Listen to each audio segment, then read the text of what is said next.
Welcome to Wisdom Wednesday, number 32. Today's topic is the difference between God and the human being. What is that difference? The questioner asks, I hear that it's a good practice that I surrender to God. But I thought that God and I are one. What's the difference between God and me as a human being? What makes God freer than a human being? Well, I love your question because that's what I love to live in, is the living in the concept or the experience of the divine. So to answer your question, it's important that we talk about God and the differences between God and a human being in a slightly different way. One way is to talk about the grand qualities of the divine so that the human being can start to identify with those grand qualities and stop identifying as those smaller qualities as a human being. That's one way of doing it. But in the yoga scriptures, an interesting turn on this is that Patanjali speaks about not so much the qualities of the divine, but to create a distinction between the divine and the human being, where we get really caught, is we talk about what the divine is not, what the qualities that the divine does not have. So, which means that we're going to talk about what the human being has and what those factors are that make the human being suffer, whereas the divine or God or that higher existence does not suffer. There's no suffering in the realm of the divine. So there are 4 factors, and I'll describe them and you'll understand them. So the first factor is all of the obstacles that a human being experiences, which are 5. There's 5 obstacles that prevent a human being from experiencing the divine inside or knowing of the divine existence.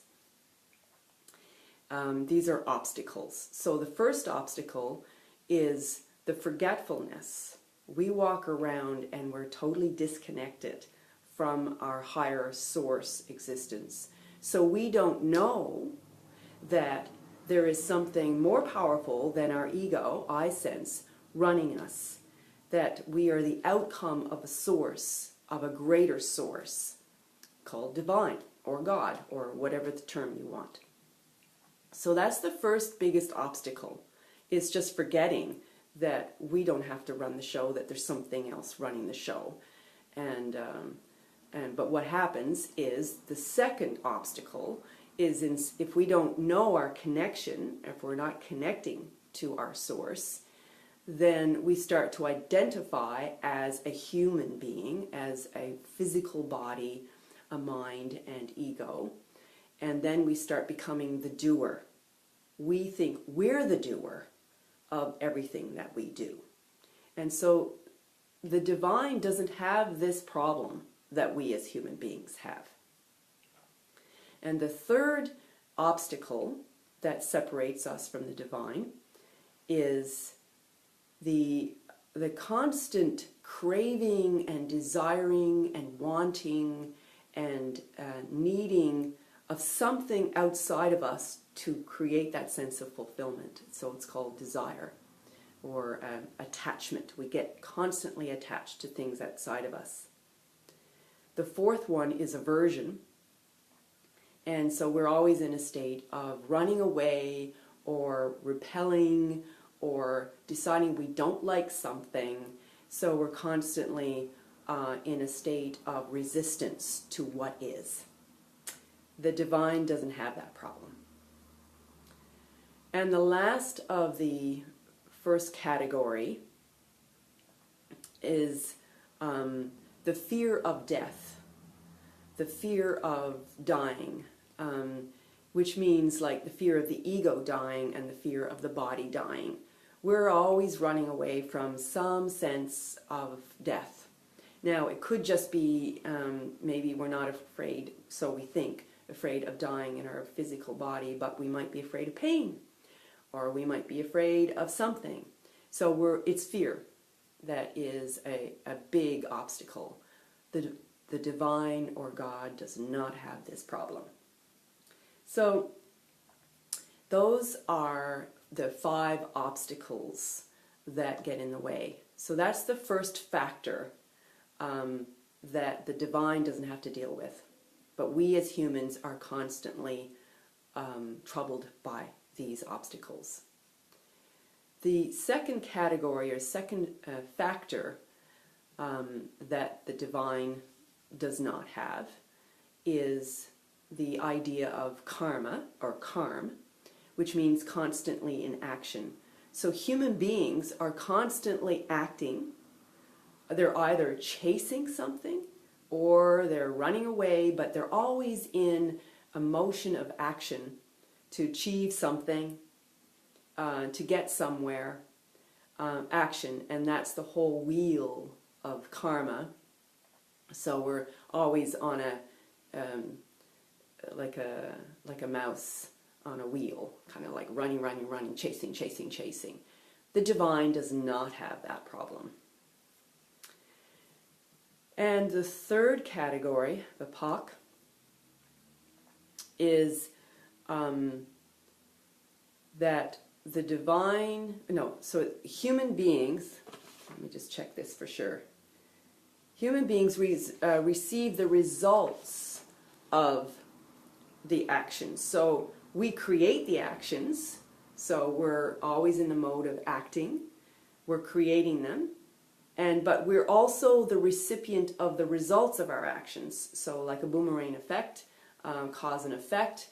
We're the doer of our actions.